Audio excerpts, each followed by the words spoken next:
అందరికీ నమస్కారం.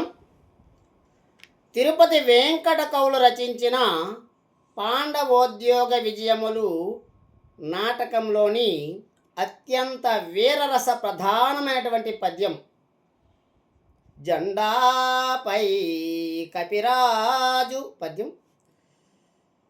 కురుక్షేత్ర యుద్ధానికి ముందు శ్రీకృష్ణుడు రాయబారానికి వెళ్ళే సందర్భంలో పాండవుల పరాక్రమాన్ని దుర్యోధనుడికి హెచ్చరించినటువంటి సందర్భంలోని ఈ పద్యం. జెండాపై కపిరాజు,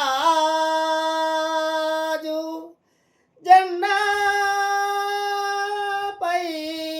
కపిరాజు, ముందు శతవాజి శ్రేణియుంగూర్చి,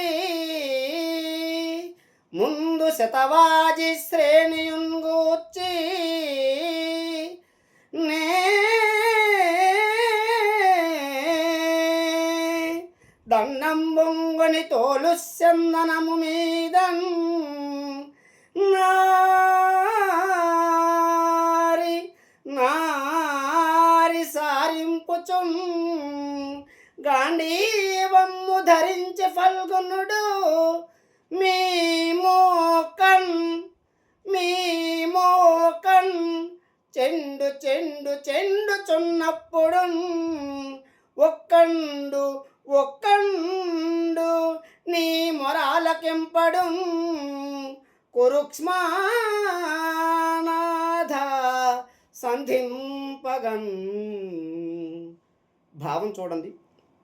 దుర్యోధన అర్జునుని యుద్ధ రథం జెండా పైన హనుమంతుడు రెపరెపలాడుచుండగా మహాపరాక్రమశాలి అర్జునుడు నేను తోలే రథం ఎక్కి గాంధీవం చేబోని నీ మోకను చెండాడుతున్నప్పుడు నీ మొర వినేవాడే ఉండడు అని శ్రీకృష్ణుడు దుర్యోధనుడితో చెప్పిన సందర్భంలోనిది. దయచేసి నా యొక్క ఛానల్ని సబ్స్క్రైబ్ చేసుకోండి, లైక్ చేయండి, షేర్ చేయండి. ధన్యవాదములు.